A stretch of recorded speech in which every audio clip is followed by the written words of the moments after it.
Let us now dispose ourselves for our online recollection. Before we start, we would like to greet our OFWs from St. Mary's Dubai, Jebel Ali, Ras Al Khaimah, Fujairah, Sharjah, Al Ain, St. Joseph Abu Dhabi, Musapa, Ruwais. Ano po? 4:00 daw sa kanila ngayon. Sana kayo nasa mabuting kalalagayan.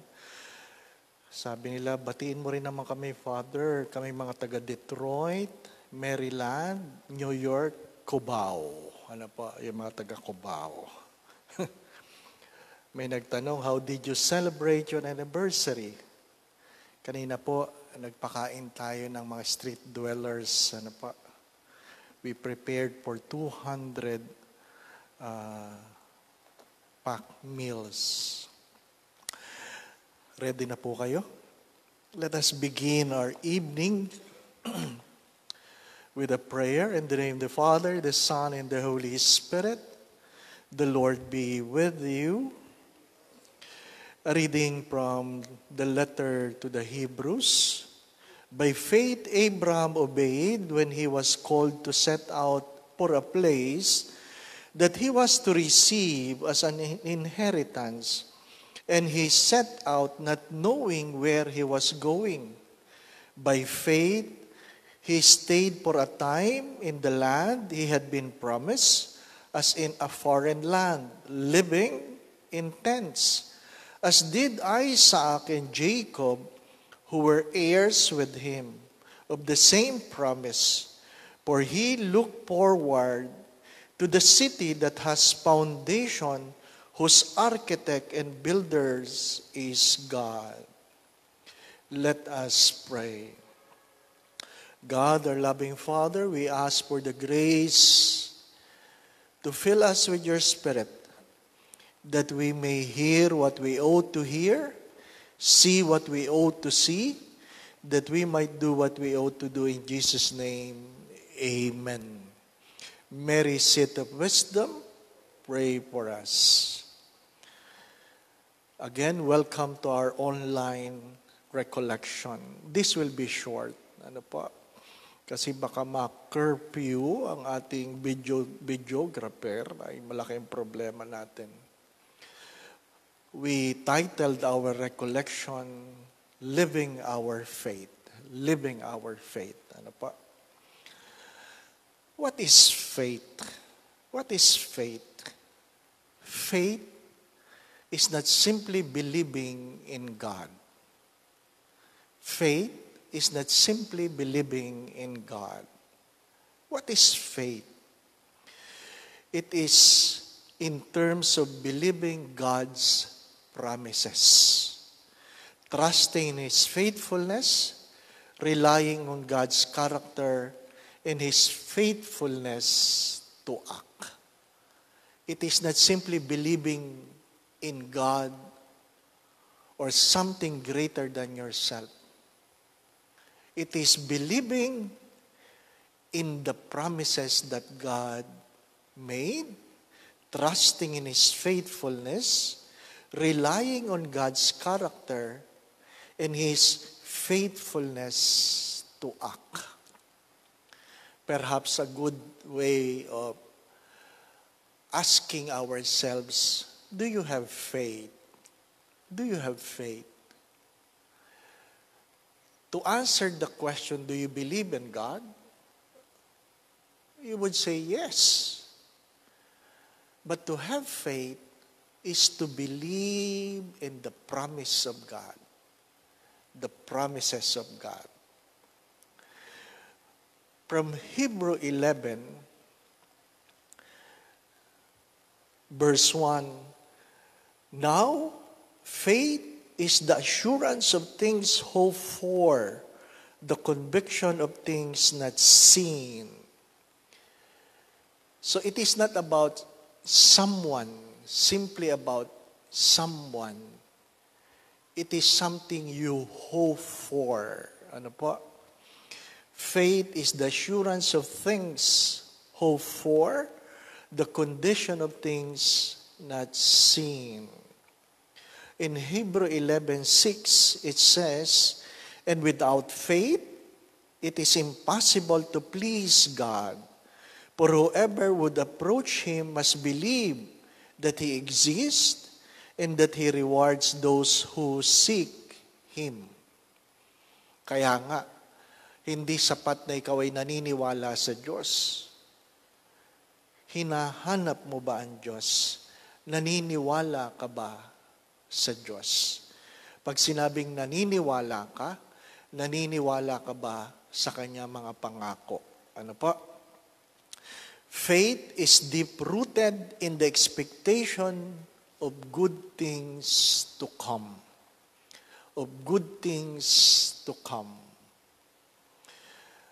To simply define it, when you talk about facts, you can always say, life is unfair.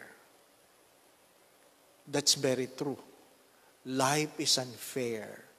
Bakit naman, Father, kung sino pa yung mababait, silang unang namamatay? Bakit, Father, parang yung mga nagnanakaw, silang umuunlad? Bakit, Father, yung mga hindi nagsisimba, parang sila yung blessed? Bakit, Father, ako nagdadasal naman ako, bakit ganito ang problema sa buhay namin, sa aming pamilya? Ano po? Life is unfair sometimes. That is a fact. And what is faith? What is faith? That God is always good. That is faith. The fact that life sometimes is unfair, but faith says God is always good. Why it is important to have faith? 5 things. 5 things why it is important to have faith. Number 1, you have to accept what you put in your mind, you attract. What you put in your mind, you attract. We attract good things because we believe in good things. We attract good things because we believe in good things. We attract problems because we keep on thinking about problems. That's why faith begins with what you put in your mind. This is not simply about positive thinking. It is about trusting God. The God who never fails. The God who never fails. Hindi sinasabing walang mangyayaring hindi maganda. Ano po? Pero sa gitna ng mga problemang ito, nananalig ka ba? At ang laman ba ng iyong isip ay ano? Na ikaw ay hindi pababayaan ng Diyos? Madalas ko pong sinasabi ito. Before you complain, learn to say thank you. It is an attitude. An attitude of a person who has faith. An attitude of a person who does not have faith is someone who complains on everything about everything. Hindi po ba, no? Sabi nga, tinuturuan mo ang iyong mga anak. Kanina merong nag-message, paano ba gagawin, Father? Ang pamilyang ito, sabi, mabuti ka pa, ang mga anak mo tumutulong sa iyo. Yung mga anak ko hindi tumutulong sa akin. Sa panahon na ito ng pangangailangan, hindi man lamang nagbibigay. Anong sagot ko? Nasa pagpapalakihan. Nasa pagpapalakihan. Sapagkat kahit gaano kabuti ang tao, kailangan mong turuan siya kung paano niya gagawin ang isang bagay na mabuti. Hindi yan positive thinking, mga minamahal na mga kapatid. Alam natin yung kasabihan, your mind becomes your words will become your actions will become your habit will become your character will become your destiny. Kaya nga, ang simbahan ay palaging nagpapaanyaya sa atin na you keep on meditating on the Word of God. Anong palagi mong iniisip? Anong palagi mong iniisip? Marahil, ang pagtatanong tungkol sa pananampalataya ay, ano ang laman ng isip mo? Ano ang laman ng isip mo? Kailangan sinasanay ang isip sapagkat nadudulas ang iyong pagkatao sa mga hindi inaasahang pagkakataon. Halimbawa, nasuklian ka na sobra. Ano ang immediate reaction mo? Pag kulang, nagrereklamo ka, mabilis. Pero bakit pag sobra? Nagdadalawang isip ka kung ibabalik mo hindi. Hindi po ba? Nagbibiroan kami magkakapatid. Ano po? Kasi ang pamana sa amin yung puting buhok. Kahit wala pang 60, ano po, yung kapatid ko, napapagkamalang senior, ay mahaba ang pila. O, pinapasin, dito ho kayo, senior. Ano? Pagkamisan, kasi maiksi ang pila doon, di doon ka, hindi po ba, ano? Hindi mo kaagad-agad nasasabing, hindi pa ako senior. Hindi po ba, ano? Mga minamahal na mga kapatid, magandang pagtuunan ng pansin yun. Ano ang iyong immediate reaction sa mga pangyayari sa buhay? Bakit pag nalalamangan, nagrereklamo? Bakit pag nakakalamang, okay lang? It is a question of faith. It is a question of faith. What you keep in your minds, you attract it. Kaya nga mahalaga, sa buhay pananampalataya, ay palagi kang nananalig sa Diyos. Kasi kung palaging problema ang iyong iniisip, lalong lumalaki ang problema. Your mind attracts. Second, you have to understand, stones are stones. Ang bato ay bato. They are all the same. But it is up to you, how are you going to use it? My brothers and sisters, your stumbling block can also be your stepping stone. Your stumbling block can also be your stepping stone. Pagkamisan, kung ano yung kahinaan mo, ginagamit yan ng Diyos upang ikaw ay lumago. Yun ay mangyayari lamang kung ikaw ay magtatanong, Lord, in what way I can grow with this? In what way? Kung naalala po ninyo, when I was in college, I was a victim of a stabbing case. Ano po? Well, ganun talaga eh. Napapabarkada, hindi po yung mga lakwatsero, hindi po ba, ano? Ha? Pag wala kayong pinag-aralan, sigaw lang kayo ng boycott. Pagkatapos ng boycott, ano po? Magkakagulo na, labasan na, hindi po ba, ano? Napabarkada ako. Napalayo ako. Pero ginamit yun ng Diyos kung paano ko siya higit na makikilala. Sa isang hapon, nasaksak ako. Sa isang lugar na doon kami nagtatambay. At doon pinamukha sa akin ng Diyos. Tinatanong ako ng Diyos, nasaan ang barkada mo? Na kung saan ginamit mo silang dahilan para talikuran ako. Ganon talaga ang Diyos. Ipinamumukha niya sa iyo ang iyong kahinaan. May mga taong ang karamdaman ang nagdala para lumalim ang kanilang pananampalataya sa Diyos. May mga taong ang problema nila ang dahilan ng kanilang paglago ng pananampalataya. Ang malungkot na kwento, yung iba ay masagana, at yun ang dahilan kung bakit nakalimutan nila ang Diyos. Ang bato ay bato. Hindi po ba? Nasa iyo yan kung paano mo gagamitin yan. Learn from Job. Let us learn from Job. Hindi po ba? Believing in all things, that all things will work for good on those who love the Lord. That you will not be tested beyond your strength. Kahit anong pagsubok na dinanas ni Job, kahit anong pagsubok, alam niya na ang pangyayaring ito ay hindi lihim sa Diyos. That all things are happening, in you, on you, alam ng Diyos yan. Kaya nga, nasa iyo yan.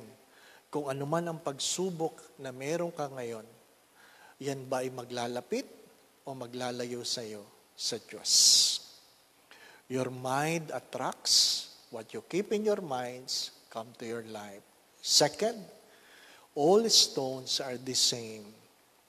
Third, faith invites us to discover our purpose in life. Ang pananampalataya ay sa atin para higit nating makilala ang ating mga at ano ang kadahilanan kung bakit ng Diyos. Kailangan po natin tanggapin na hindi talaga tayo pantay-pantay. Given much, others were given more. And to whom much is given, much is required. Alam natin yun. May mga taong pinanganak na gwapo at na mas, hindi po ba, no? Mas gwapo. Some were given much, were given more. Palagi ko yan sinasabi. To whom much is given, much is required. Kaya kung ano man ang biyaya, asahan mo may kapalit na responsibilidad. Kaya nga, pag umaapaw ang iyong tasa, huwag kang maghahanap ng ibang tasang pupunuin. Ang ibig sabihin niyan, panahon para ikaw ay magbigay. When things overflows, it is time to share. My dear friends, my brothers and sisters, you have heard this many times. When God upgrades your life, He gives you an opportunity not to indulge, but to upgrade your way of giving. Ano ang tinuturo ng pananampalataya? Unang-una, sabi nga, when faith invites us to discover ourselves, you have to understand that when God created you, you were already equipped with all the tools you need in life. Remember that. When God created you, you are already equipped with all the tools you need in life.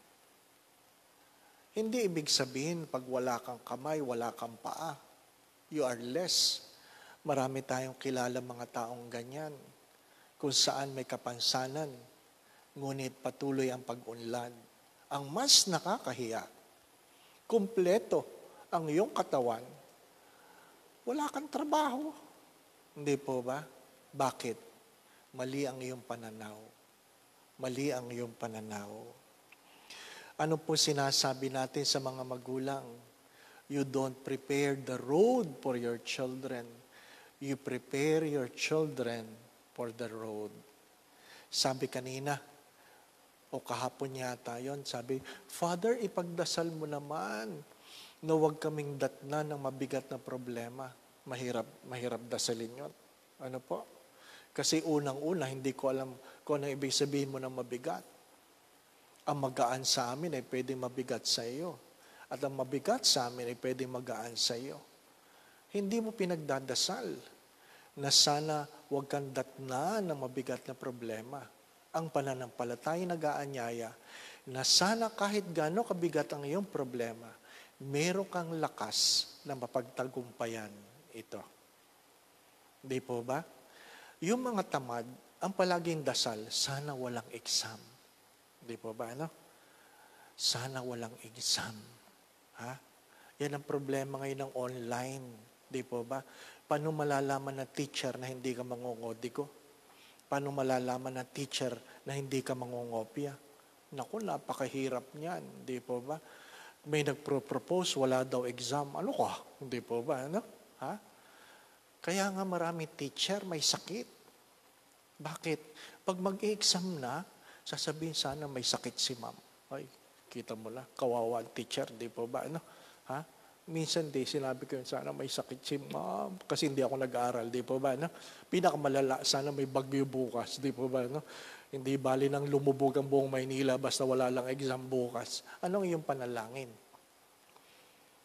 How irresponsible we are, my brothers and sisters. You are prepared for life, not the other way around. We are prepared for life. Faith prepares us for life, not the other way around. Gusto natin madaling buhay, hindi po ba? No? Gusto natin madaling buhay. Kaya nga, marami sa atin nabubuhay sa fast food. Kasi gusto natin, ganun ang buhay eh. Ha? Pinagtatawanan ako dati na sinasabi ko kayong dalawa, kinakasal ko, marunong ba kayong magluto? Ang sagot kagad sa akin na kinakasal ko, meron naman father, fast food. O paano ngayon? Paano ngayon? Diba? Umuwi muna sa magulang. Kasi hindi mga marunong magluto eh. Magpakulo lang ng tubig, nasusunog pa. Ano ba naman yan? Di po ba? Ano? Ha? Nagluto ng bigas, hindi naluto. Ilalagay lang naman sa rice cooker. Ba't hindi naluto? Hindi inon. Hindi po ba? No? Tabi ha? Tabi. My dear friends, my brothers and sisters, faith is important because your mind attracts. Second, stones are stones. Third, faith invites us to discover our purpose in life. Fourth, in faith we thrive over stress, anxiety, and fear. Pag tinitingnan mo po yung mga nakakaraos, ano po, sa pandemic na ito, hindi agad-agad yung mayayaman. Yun ang malungkot na kwento. You have more and you are so depressed. Hindi ba nakakahiya sa Diyos yan? You have more and yet you are so worried. You have more and yet you are full of anxiety and you are so stressed. And the worst, you are so afraid of what might come tomorrow. Faith thrives over all these things. I always say this, in crisis we thrive, not only to survive. Hindi po ba? But only those who have faith, only those who have relationship with God. Mahirap yung pag napagod, quit agad. Pwede naman magpahinga. Pwede naman magpahinga. Ano po? Ask yourselves, why are you so afraid? Pag tinitingnan niyo yung mga street dwellers, nakapila yan, nangihingi yan. Yung iba naman, mayroong talagang reklamador. Ano po? Pero iilan lang yan. 1 in every 200. Ano po? 1 in every 200. Yung nakapila at sasabihin, ang binigay naming ulam, adobo. Ano po? Adobo. Pagka minsan, adobong baboy. Sasabihin ba naman, walang iba. Di ba? Talagang merong gano'n, di po ba? Meron ngang sabi, nung minsan sabi, ang tagal namang mamigay. Ay, gano'n talaga, ano po? It should not be a reason for us not to be good. Ano po? Well, faith invites us to trust in the Lord who is in control. Who is in control. Na-share ko na ito. If you have problems, three things you have to ask. If you have problem, three things you have to ask. By the way, not all are problems. Not all are problems. Ano pa? Yung iba nahirapan lang, problema na kagad. Hindi naman. Ano pa? Ha? Not all problems. Ano sabi ni C.S. Lewis? Palagi ko yung sinasabi, if your neck is not broken, your house is not burning, and you are not dying, you are not complaining about problems. Ha? Mga minamahal na mga kapatid, you are not complaining about problems. You are simply complaining about inconvenience. Problems have solutions.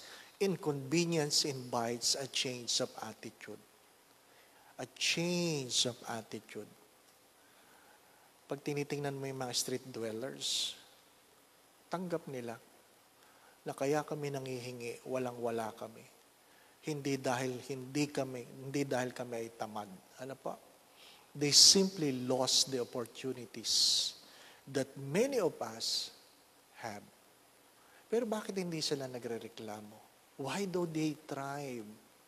Because they still believe in the humanity around them.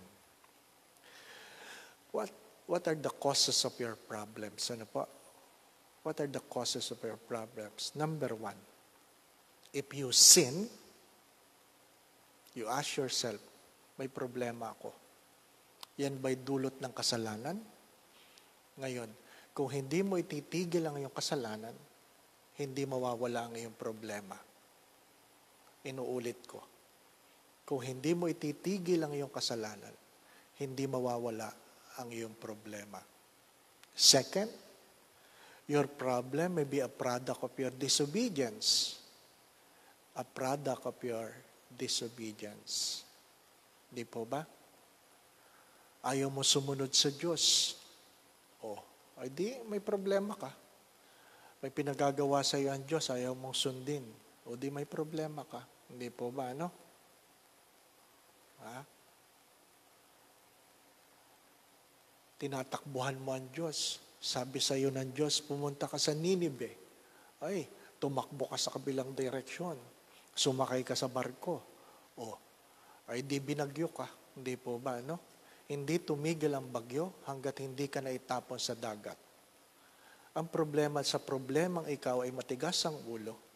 Your disobedience can make other people suffer. Mga minamahal na mga kapatid, why do you suffer? Why you have problems? Number one, baka meron kang kasalanan. Ikalawa, baka merong pinagagawa sa iyo ang Diyos na hindi mo ginagawa. Ikatlo, baka naman may tinuturo lang ang Diyos. Baka naman may tinuturo lang ang Diyos. Character building. Ano po? Character building. Pagka minsan kailangan lang, ano pa? Yung bata, pinaguhugas lang ng pinggan, akala mo mamamatay. Ha? Pinaguhugas lang, binidyo ng nanay. Akala mo talaga mamamatay, pinaguhugas lang ng pinggan. Anong klaseng anak na meron kang ganyan? Na para bagang ang laking problema pag pinaghugas ng pinggan. Di po ba?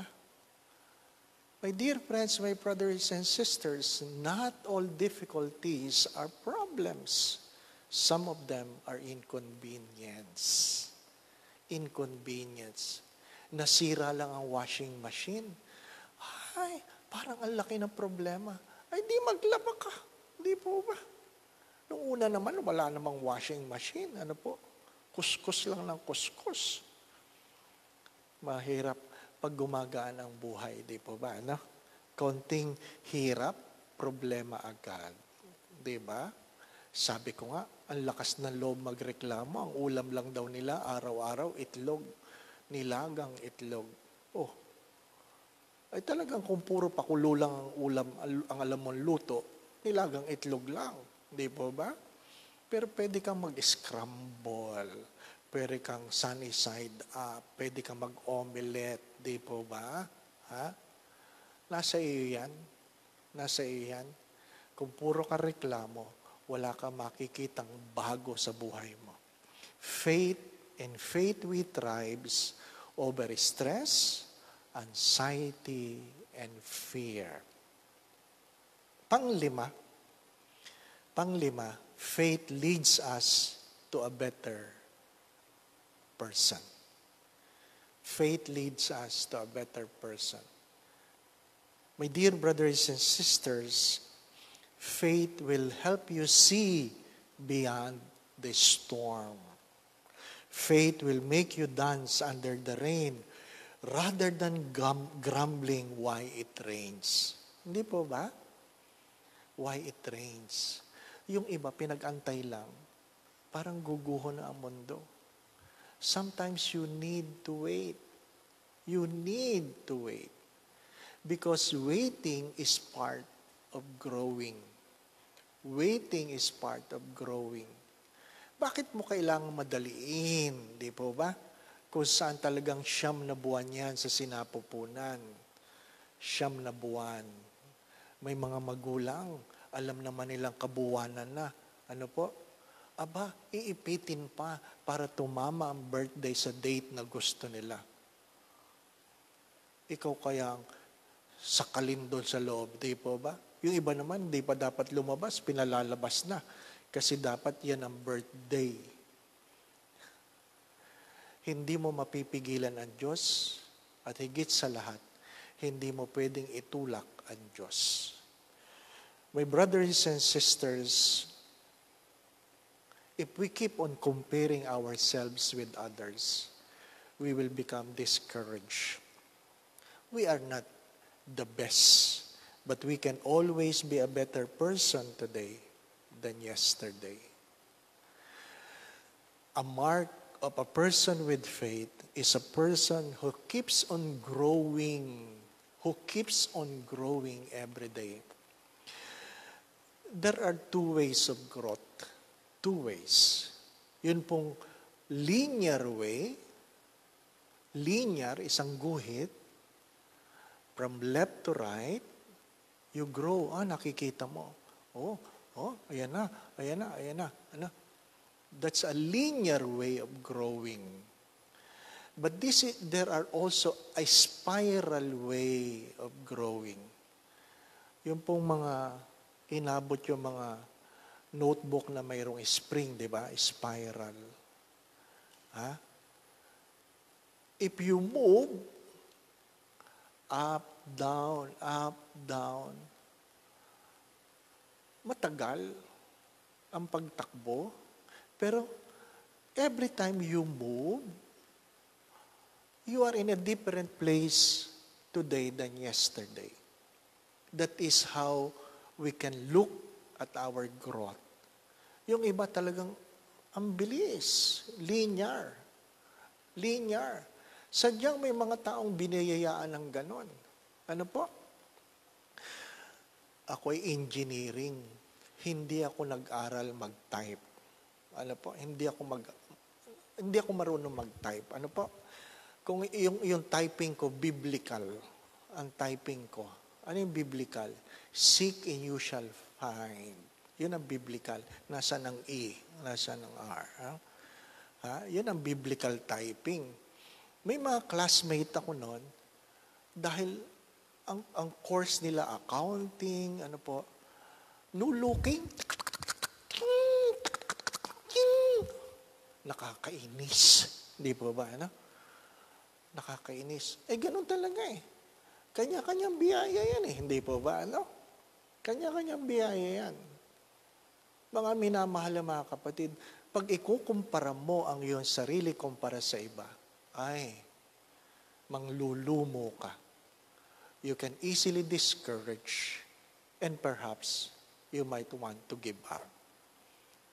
Just keep this in mind, that growth is a long process. Some of it can be linear, a movement from left to right in a straight line, or it can be spiral. Diba? Kaya nga, ang sagot dyan, pag ikaw ay minamadali, ang sagot dyan, sasabihin mo, relax lang. Hindi pa tapos ang Diyos sa akin. Dapat tanggap mo yon. Tanggap mo yon. Ulitin po natin. Bakit mahalaga ang pananampalataya? First, what you keep in your mind attracts. If you attract good things will come. If you think of problems, then it will attract problems. Second, all stones are the same. It's up to you. What your stumbling block can be your stepping stone. Third, faith invites us to discover ourselves. Fourth, in faith we thrive over stress, anxiety, and fear. And fifth, faith leads us to a better person. Living our faith. And what does living means? Living. You have to understand, living does not simply mean that we exist. And you don't simply think of tomorrow. Don't simply think of tomorrow. Living means thinking of eternity. That what you do today will end up in a place maybe not where you want you to be. Ano ibig ko sabihin? Gusto mong pumunta sa langit, maliwanag yan. Gusto kong pumunta sa langit. Ano po? Pero hindi mo binabago ang buhay mo. Merong nag-comment. Ang sabi niya, pero Father, God is forgiving. Totoo yun. God is forgiving. Sadyang mapagpatawad ang Diyos sa mga taong humihingi ng tawad. Ngunit, sa paghingi ng tawad, humihingi rin niya ng pagbabago. Anong sabi ng Diyos sa makasalanan? Go and sin no more. Go and sin no more. Pinapatawad kita, pero huwag ka na magkakasala uli. Iniwan mo ang simbahang Katoliko, sumama ka sa mga simbahang walang sinabi kundi mapagpatawad ang Diyos. Mapagpatawad ang Diyos. Ayaw tingnan ang iyong kasalanan. Sabi, dito na lang kami. Kasi diyan sa simbahan, bawal ang live-in. Ay kahit saan simbahan ka magpunta, bawal talaga ang live-in. Ano po?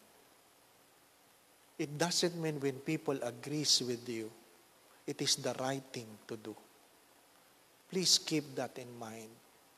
It doesn't mean when people agrees with you, it is the right thing to do.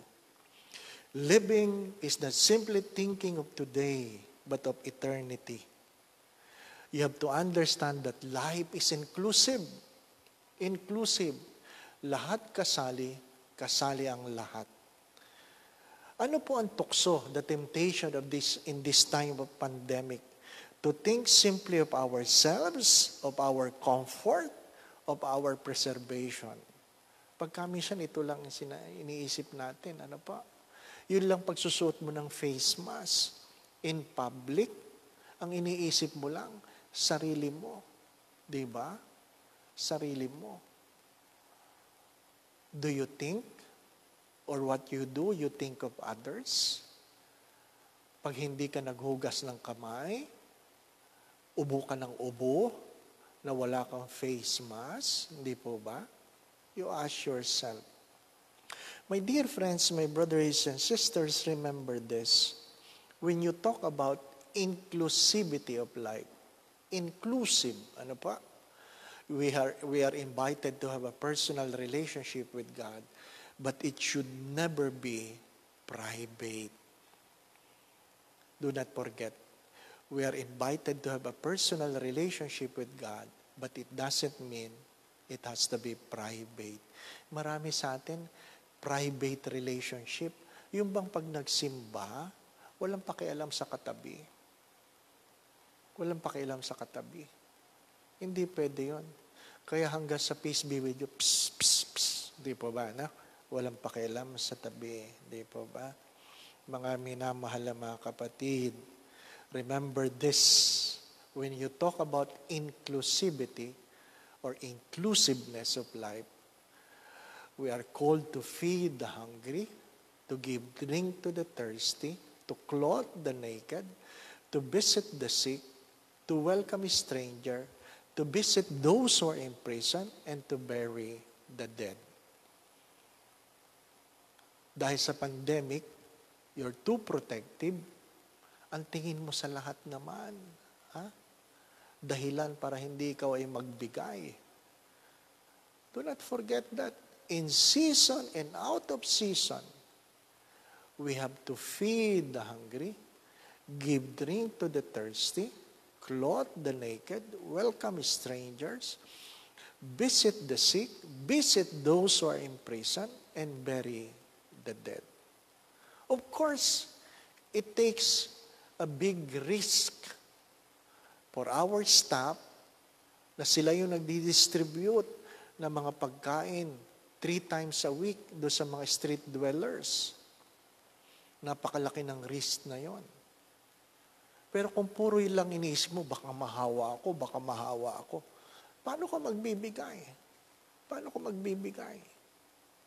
Mga minamahal na mga kapatid, when you are too comfortable, then you end up with yourself. When you talk about living our faith, the living is to remind us that faith must be inclusive. Kailangan nating matapos na. Baka makerp yung ating videographer. Ano pa? Perhaps the last part is how. How? Paano naman, Father? Paano? Ano pa? The first part is why we need to have faith. The second is to understand that living our faith, we think of others. You don't like this. Ano pa? How? Number 1, you must pray. You must learn how to pray. I always say this, knowing how to pray is a skill. Knowing what to pray is wisdom, but to pray regularly is an act of excellence or virtue. Praying is not feeling good. Praying is being good. Learn to pray, not simply to memorize the rosaries, the novenas. Learn to pray. And when I say learning to pray, it is deepening our relationship with God. Prayer is not a self-centered monologue, but a God-centered dialogue. Ano ibig sabihin nun? Sana ang iyong panalangin ay mayroong paglalim sa pagkilala sa Diyos. Ano sabi natin sa faith? That you may be able to believe in God's promises. Hindi po ba? Merong paglalim. Ang tunay na panalangin, ang tunay na paglalim ng panalangin ay yung hindi yung ako'y merong nasasabi sa Diyos. Hindi yung ako'y merong nahihingi sa Diyos. Hindi yung ako ay may nakukuha. Anong tunay na paglalim? What is a mark of a good prayer? When you're able to listen to God. Father, nag-grow na ba ako sa aking panalangin? Ang sagot ko doon ay, kapag naririnig mo na ang Diyos, meron ka ng paglalim sa iyong panalangin. When you begin to be comfortable in silence before God. May mga tao na taong simbahan, pero pag walang ginagawa sa simbahan, maingay sila. Bakit sila maingay? Takot sila sa tahimik. Takot sila. Yung mga taong takot sa tahimik, mahihirapan kayong lumago sa panalangin. Whether you like it or not, God speaks in silence. It doesn't mean when you feel good, you are deepening your relationship with God. When there's so much consolation in your prayer, It doesn't mean you are deepening your relationship with God. A deepening in our being comfortable, not only in time, but also desolation. In the midst of your problems, you can still hear God assuring you of His love. Learn to listen. You want to grow in faith? Pray. When you want to grow in prayer, listen. Listen. Mahirap yung meron kami magandang adoration chapel. Alam na mga tao yan na nagsisimba dito sa God. Simple lang, maliit lang. Pero, pagka minsan makikita ko, may mga nakatambak na libro, prayer book. Bakit? Alam mong may mga taong hindi talaga sila comfortable na walang binabasa, na walang ginagawa in front of the Blessed Sacrament. My dear friends, ano sabi ni Saint Francis of Assisi? To sit in front of the fireplace, do you need to do something to feel the heat? Wala. You simply sit and allow God to embrace you with His love. Learn to pray. Second, read the Bible. Read the Bible. Ano po? Pagka minsan, dahil yung mga nagdidebate, quote ng Bible, bilib na bilib ka, magbasa ka. Magbasa ka. At tingnan mo kung tama yung kino-quote. Tama ba yung sinasabi? Tigilan mo yung anong tawag nito? Ha? May tinatawag tayo yung hinahati mo yung Bible, ang tawag natin doon? Ano? Bible cutting, di ba? Lord, magsalita ka, Lord. Ang laki ng problema ko. Paano ba ito? Kinuha mo ang Bible. Ano po? Speak, Lord, speak. Paghati mong ganyan, nabasa mo. And He hung Himself. O, paano ngayon yan? Di ba? He hung Himself. Lord, hindi. Hindi ito ang sinasabi mo sa akin. Dasal ka na naman, Lord, tulungan mo kami, Lord. Magsalita ka. Binuksan mo ulit. Pagbasa mo, nakalagay doon, what you have to do it quickly. Ay, yari ka. Hindi pa ba? Ano? Ha? Gustong-gusto natin namimili tayo ng Bible passages. Ano po? Sa mga simbahang maraming Bible passages.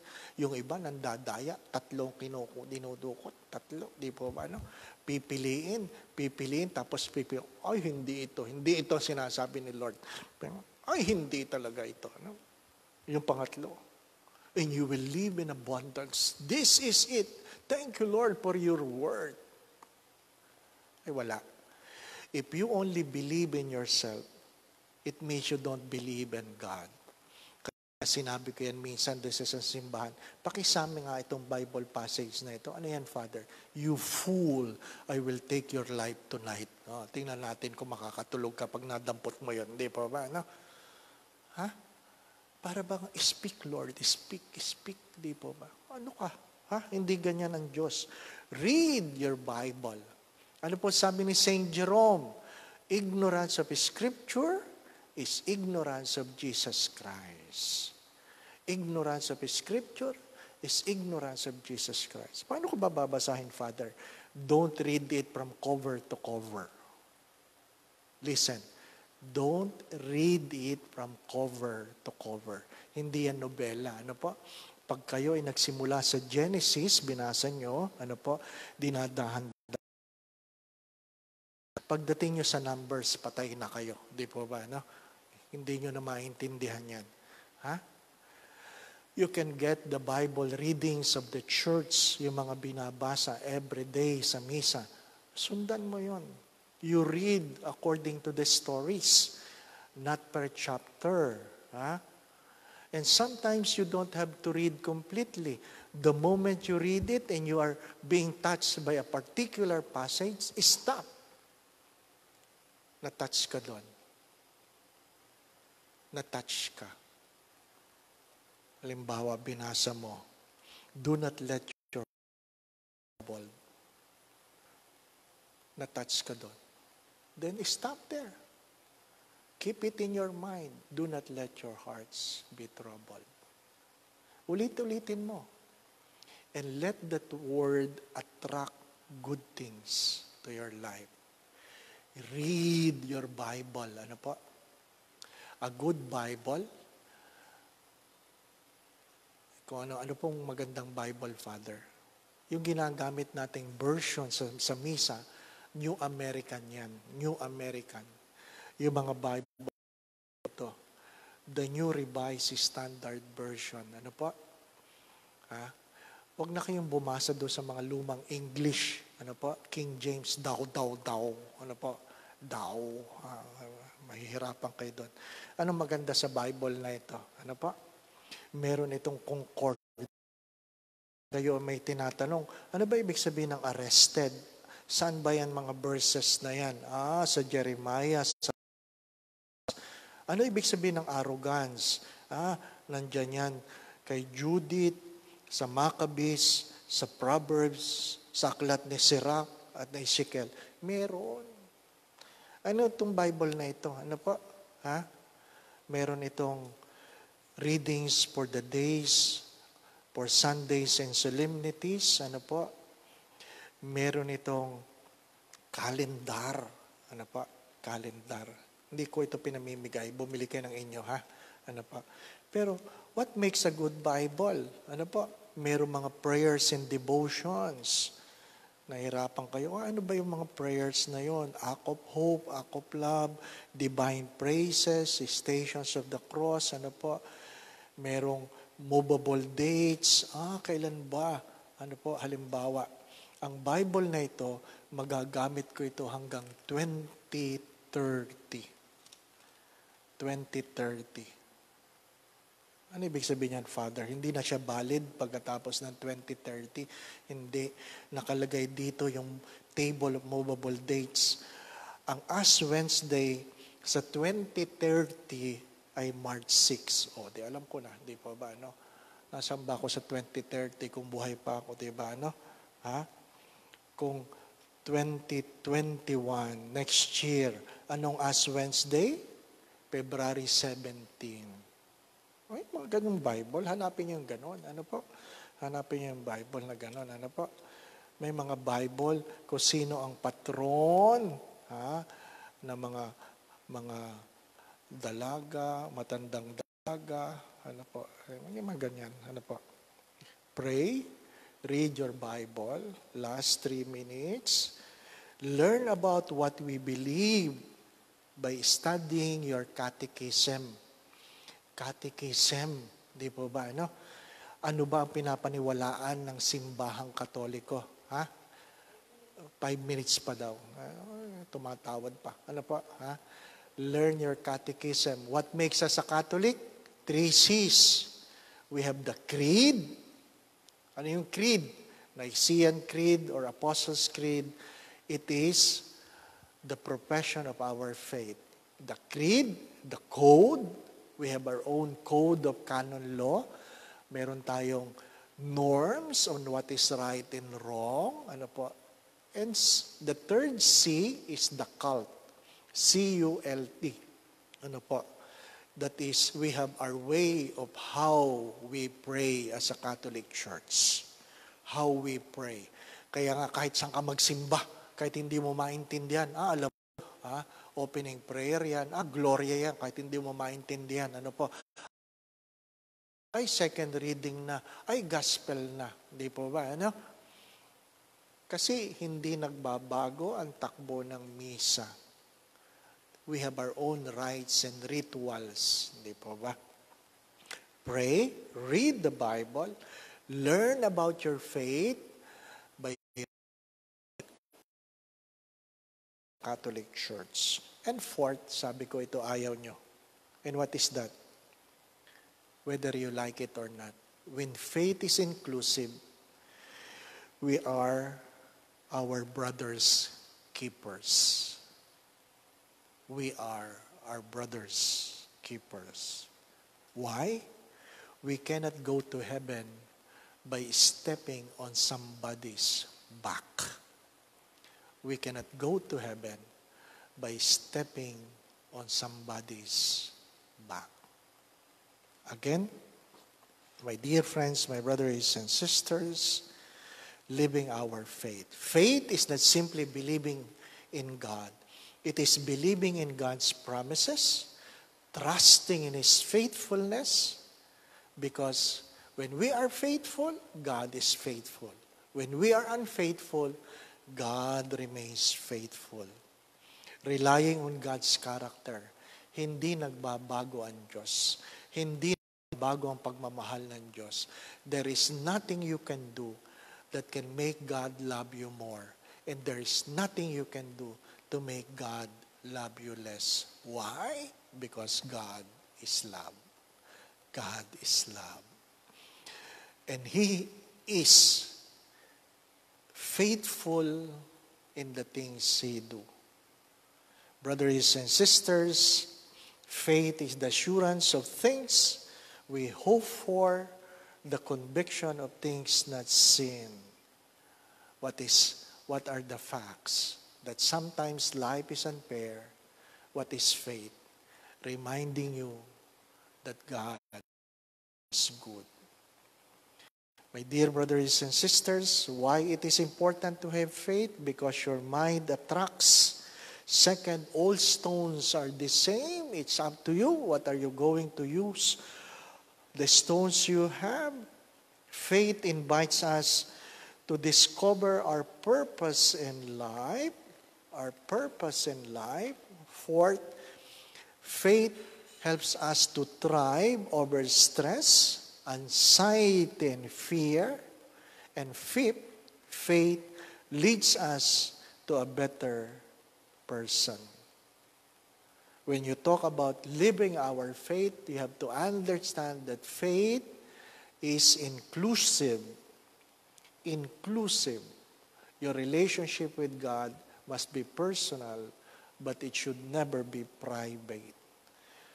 It is an obligation.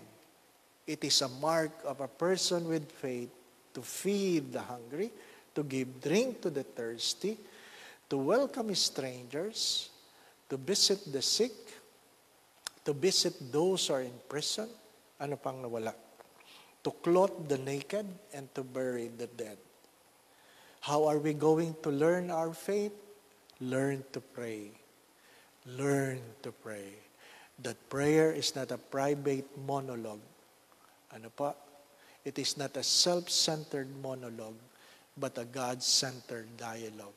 Pray. Learn to listen. Learn to be silent, because God speaks in silence. Second, read your Bible. Read your Bible. If you only believe in what you want to believe, then you don't really believe in God. Third, learn about your faith by reading the Catechism of the Catholic Church, para hindi tayo nauwi sa pamahiin, whether you like it or not. We are our brother's keepers. My dear friends, you will never go to heaven on somebody's back. Muli po si Father Dave. Ano pa? Maraming salamat. Hopefully, you bring this prayer, and hopefully God will speak into your hearts, and the words of God will find home in you. That when the time you needed them, the Holy Spirit will remind you what you have heard. And this is the grace we always ask, that we may hear what we ought to hear, we might see what we ought to see, so that we will be able to do what we ought to do. In Jesus' name we pray. Amen. Let us pray. Let's spend a few moments of silence. And I invite you to believe in the promise of God. Whatever your problems, believe in the promise of God. Let not your hearts be troubled. Let not your hearts be troubled. I invite that you ask the Lord for a special gift. Ask the Lord for a special grace. Someone sent a message, "Antito ko po, koma na." Pray. Pray.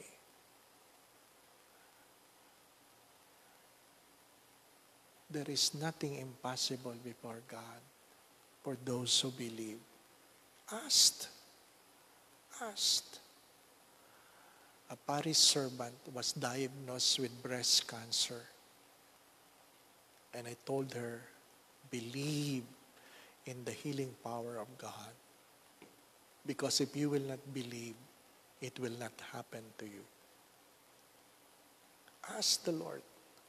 Ask to bless your life.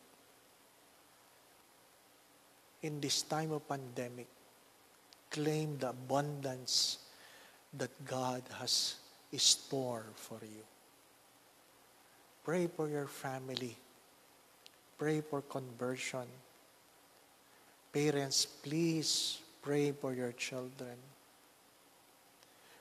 Siblings, please pray for one another.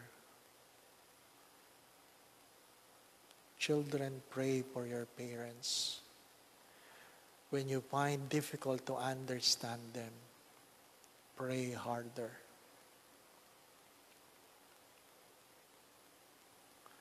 Let us pray. Ama naming mapagmahal, nagpapasalamat po kami sa pagkakataong ito na tinipon mo kami sa pamamagitan ng iyong salita. Batid mo ang aming kalooban, Panginoon. Batid mo ang aming mga pagkatakot at pangamba. Panginoon, tingnan mo ang bawat isa, saan man sila naroroon.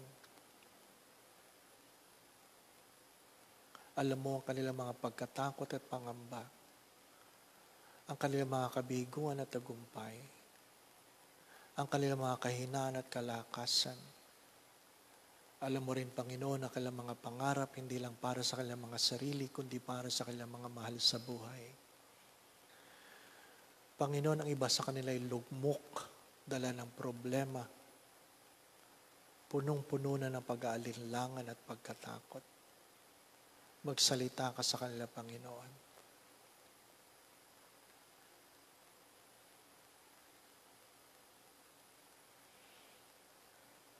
I pray, nawa ay ingatan ka ng Diyos. Ilayo ka ng Diyos sa lahat ng uri ng kapahamakan.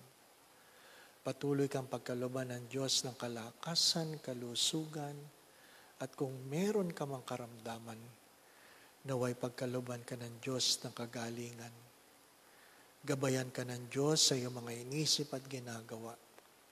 Kung ano man ang iyong mga problema sa panahon na ito ng pandemic, naway tuwangan ka ng Diyos, alisin ng Diyos ang iyong mga pagkatakot.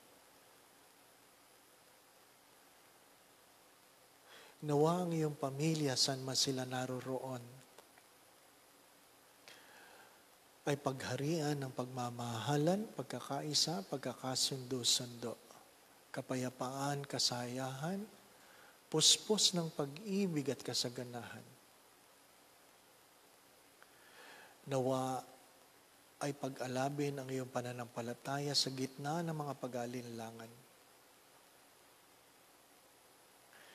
Naway kalugdan ng Diyos ang iyong mga panalangin. Ipagkaloob sa iyo ng Diyos ang iyong mga kahilingan. Ikaw, ang iyong pamilya, ay kanyang pagpalain.